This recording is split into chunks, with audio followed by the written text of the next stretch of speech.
satu sobatku yang setia, tak pernah dia tinggalkan diriku. Di waktu aku susah, waktuku sendirian, dia selalu menemani diriku.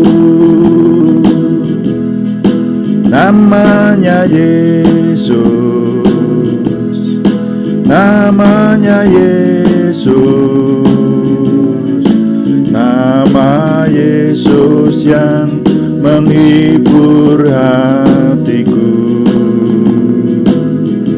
Namanya Yesus,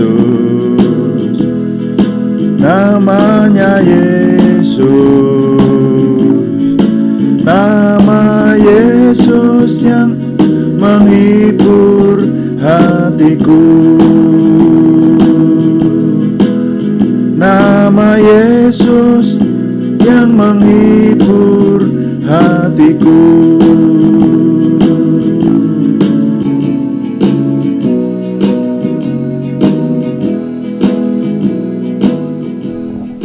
Bapak, kami mengucap syukur untuk malam hari ini. Tuhan memberkati kami dan kami sudah siaga untuk mendengarkan firman Tuhan, untuk merenungkan firman-Mu, dan juga untuk melayani Tuhan dengan doa. Urapi kami semua sehingga Tuhan semakin dimuliakan dan kami semua diberkati. Terima kasih Bapa di surga, dalam nama Tuhan Yesus Kristus kami berdoa. Haleluya. Amin. Selamat malam Bapak Ibu, saudara sekalian. Mari kita melanjutkan perenungan kita akan firman Tuhan. Dan dalam renungan malam kita sudah merenungkan kitab Amsal, saudara ya. Kitab Amsal pasal 14 ayat 12. Dan ini kita renungkan sampai beberapa seri, ya, sampai beberapa seri. Dan hari ini kita sampai sudah lebih dari 20 bagian yang kita renungkan, puji Tuhan. Karena satu ayat ini memberikan kepada kita perenungan yang dalam mengenai jalan keselamatan.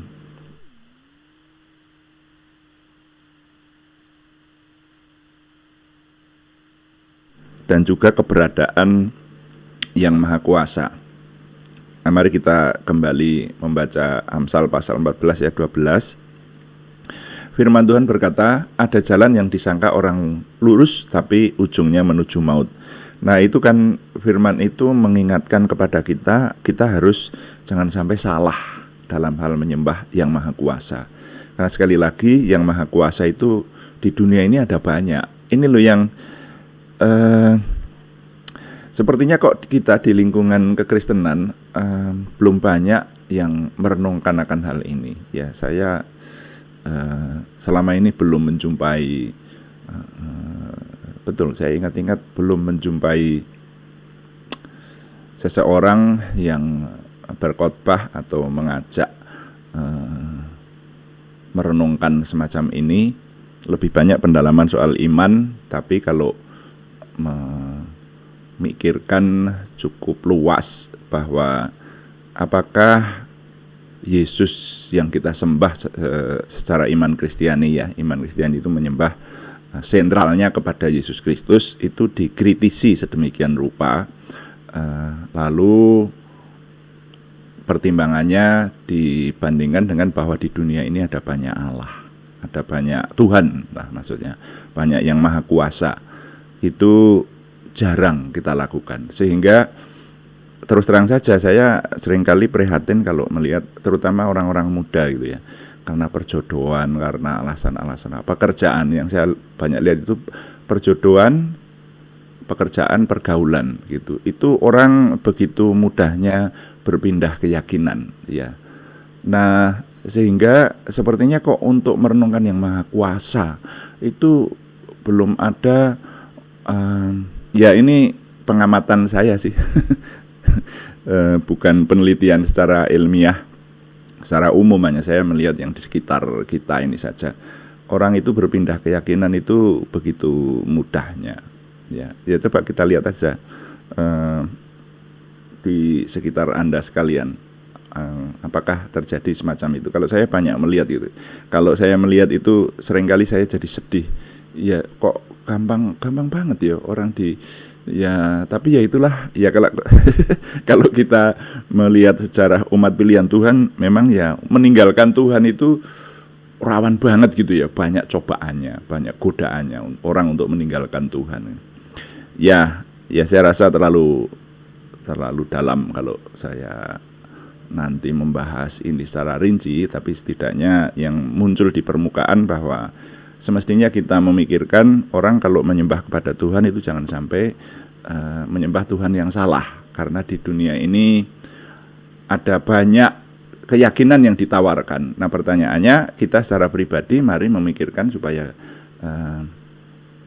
kita berada di jalan yang lurus seperti firman Tuhan katakan.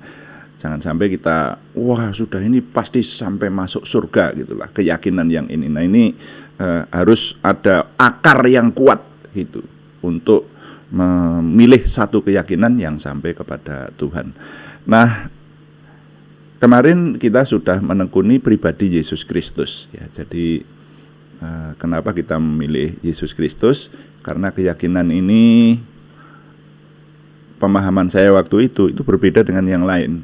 Ini mengatakan bahwa Tuhan itu menjadi manusia. Makanya pertanyaannya, benarkah Yesus itu Tuhan yang mengambil rupa manusia? Nah, sampai di sini kita kemarin sudah mendapati bahwa satu, Yesus itu bukan dongeng, tapi benar-benar ada, dan itu sudah kita teliti secara ilmu pengetahuan, setidaknya sampai kepada pencapaian pemikiran saya itu bisa dipertanggungjawabkan. Yesus itu bukan dongeng, tapi pernah ada.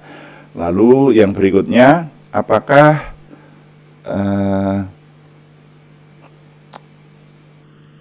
ilmu atau buku sejarah dasar lah ya, dasar yang menyatakan tentang pribadi Yesus itu bisa dipertanggungjawabkan. Nah dasar utamanya adalah buku yang disebut Alkitab ya, itu bisa dipertanggungjawabkan. Sudah kita teliti, tidak usah saya jelaskan kembali.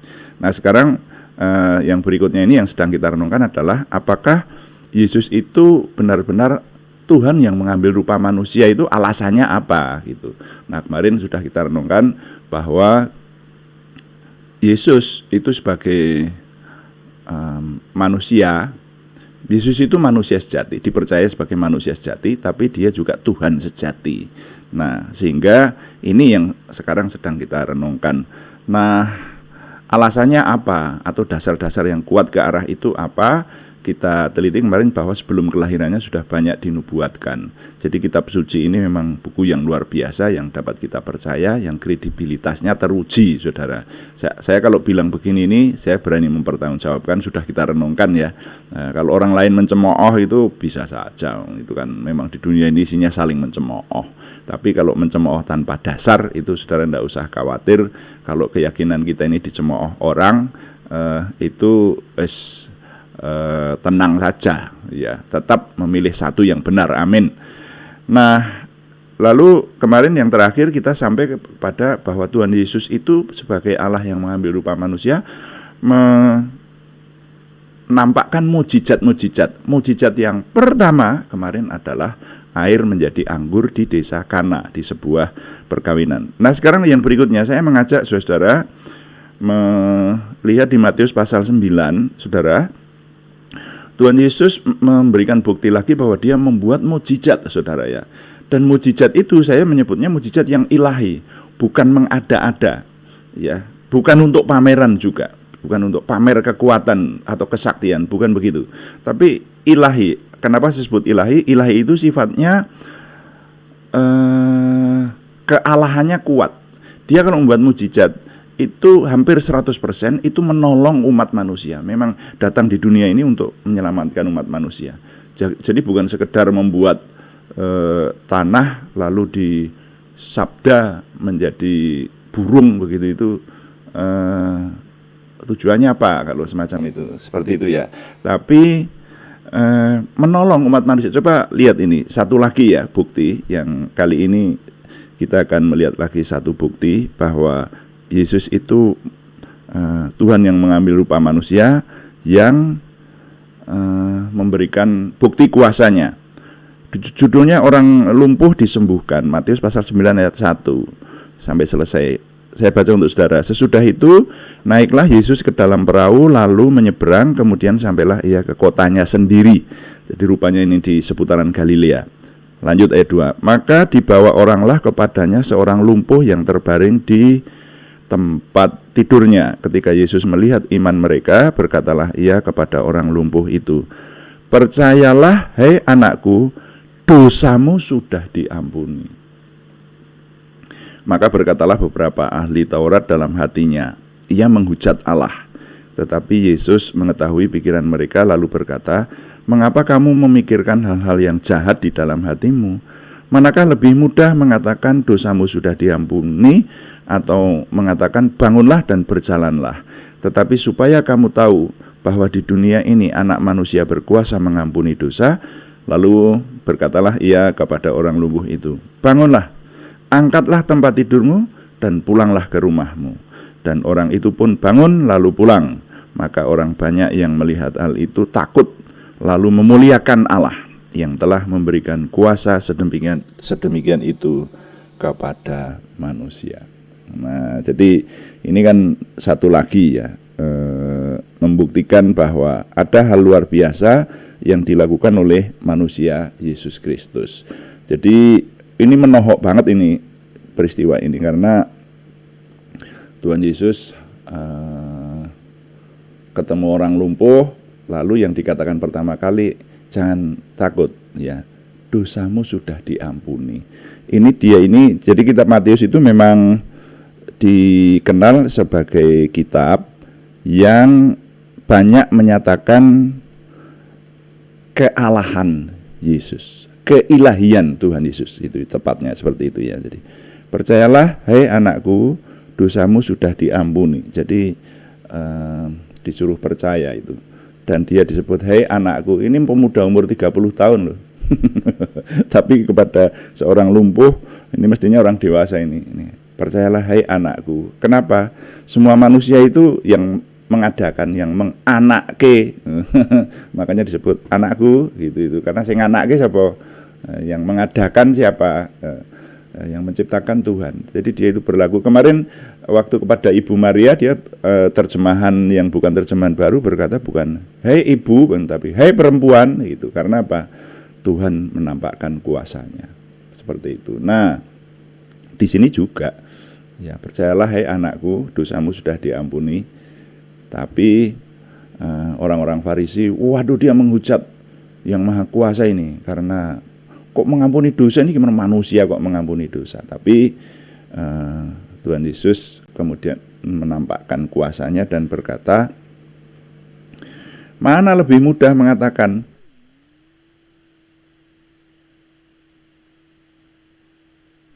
dosamu diampuni, atau bangkit dan berjalanlah. Tapi supaya kamu percaya, dikatakan begitu, bahwa anak manusia yang disebut anak manusia oleh Tuhan Yesus itu dirinya sendiri, bahwa anak manusia itu mampu dan berkuasa mengampuni dosa. Aku katakan kepada orang lumpuh ini kalau saya jelaskan dengan bahasa saya, bangun, angkat tempat tidurmu dan pulang ke rumahmu. Jadi rupanya orang itu berbaring di luar rumah, ada di sebuah tempat tidur. Nah, ini bukan hanya sembuh dari lumpuhnya, dia mengangkat tempat tidurnya dan pulang ke rumah. Itu saudara. Coba kita renungkan hal-hal semacam ini. Kita yang sudah memiliki iman Kristiani kadang-kadang malah terlalu menganggap remeh penyembuhan Yesus itu, lalu tidak direnungkan. Tapi orang lumpuh bukan sekedar sembuh dari lumpuh, tapi disuruh mengangkat tempat tidurnya saudara dan pulang ke rumah. maka dikatakan gegerlah semua orang. Mereka menjadi sangat takut, ya, karena apa? Wah, ini peristiwa. Jadi peristiwa yang baik, tapi itu kalau secara tiba-tiba dan tidak biasa, itu memang menggemparkan, saudara, membuat takut, dan mereka memuliakan Tuhan, dikatakan seperti itu. Jadi itulah perbuatan Tuhan Yesus yang ajaib dan ilahi. Nah, baik saudara, saya rasa yang ini tidak begitu panjang ya, karena memang ya itulah kisahnya.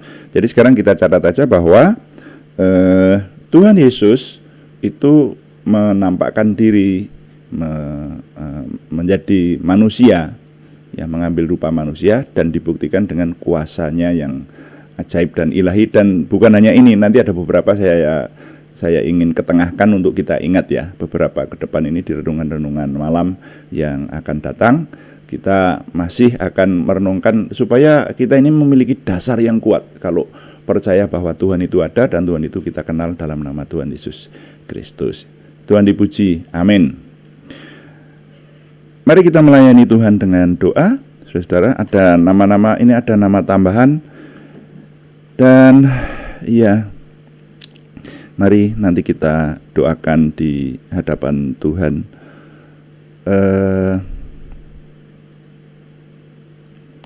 Ya, kita akan berdoa untuk beberapa pokok doa yang lain.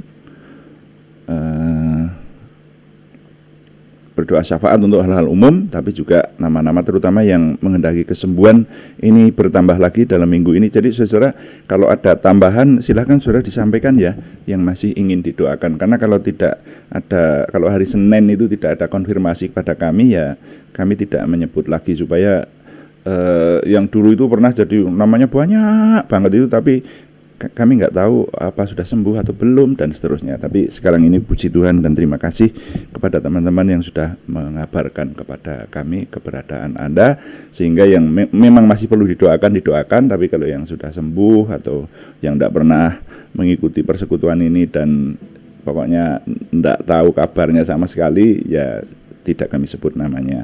Tapi kami hanya akan menyebut nama yang yakin betul bahwa memang harus didoakan. Saya mendapat kabar Bu Indah Rukmati misalnya, malah sekarang ini melakukan tindakan medis di Rumah Sakit William Booth di Semarang. Nah, ini harus kita doakan. Itu harus kita doakan. Mari kita berdoa. Ada satu sobatku yang setia dan kita akan berdoa. Haleluya.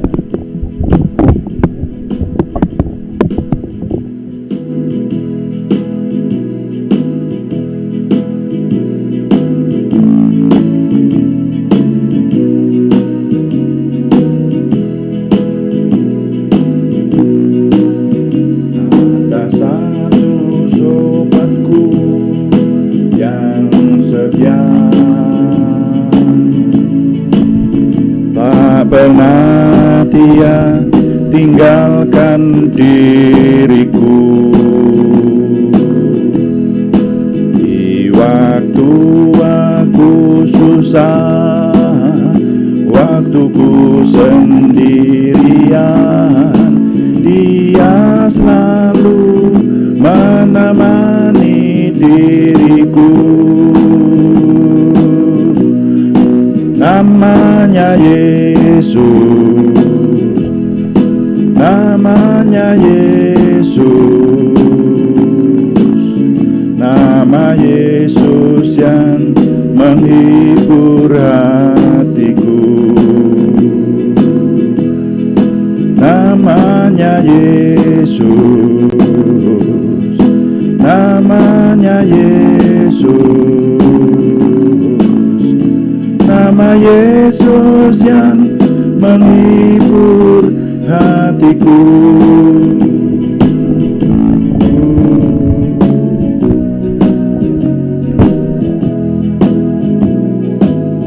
Bapak, terima kasih.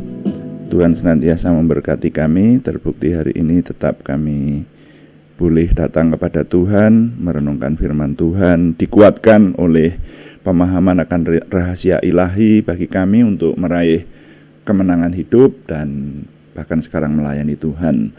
Sekarang kami menyampaikan kepada Tuhan doa-doa kami dan seruan kami, kiranya oleh pimpinan Roh Kudus saja ya Tuhan. Kami sangat berharap kepada kasih karunia-Mu, Roh Kudus yang dominan memimpin kami, sehingga firman-Mu memberikan semakin kuat iman kami, dan dasar-dasar kami percaya kepada Tuhan yang Maha Kuasa yang kami kenal dalam nama Tuhan Yesus Kristus. Dan sekarang kami berdoa untuk saudara kami, terutama yang membutuhkan kesempurnaan kesembuhan dari Tuhan. Kami berseru dalam nama Tuhan Yesus Kristus, Yeshua HaMasyiah, Tuhan menolong, menyembuhkan saudara kami Aryadi Wirawan, saudara kami Arni Setiawati, saudara kami Budi Suswanti, saudara kami Yohanes Sutarman, semuanya di Purwodadi, juga saudara kami Endah Rukmati yang ada di rumah sakit di Semarang, saudara kami Anak Alek Geovanu Wibowo, saudara kami Supriyanto semuanya di Salatiga, saudara kami Christine Ningsih Joko Widodo, saudara kami Sugiem Joyoswarno semuanya di Jogja, saudara kami Siti Rondia, saudara kami Cahyani Bagiowati semuanya di Semarang. Tuhan yang memberikan kesembuhan lebih sempurna lagi. Juga kami berdoa untuk pergumulan yang lain selain kesembuhan, yaitu pergumulan dari saudara kami Sri Purwati di Penawangan dan saudara kami Yohana Asri Saptorini di Kediri. Tuhan yang memberkati sesuai dengan limpah rahmat Tuhan yang besar sehingga pertolongan Tuhan nyata. Terima kasih Bapa di surga, kami mengucap syukur untuk semua yang Tuhan anugerahkan kepada kami. Kami mohon Tuhan yang menyempurnakan doa kami oleh pertolongan dan pimpinan Roh Kudus, karena semuanya kami persembahkan dengan mantap percaya dalam nama Tuhan Yesus Kristus Juru Selamat kami. Haleluya. Amin. Demikian doa malam hari ini. Terima kasih kepada semua yang mendukung. Kami tetap mengharapkan saudara mendukung doa, subscribe, like, komen, dan share, bagikan kepada teman-teman lain sehingga lebih banyak lagi yang diberkati bersama dengan kita. Selamat malam, Tuhan memberkati. Amin.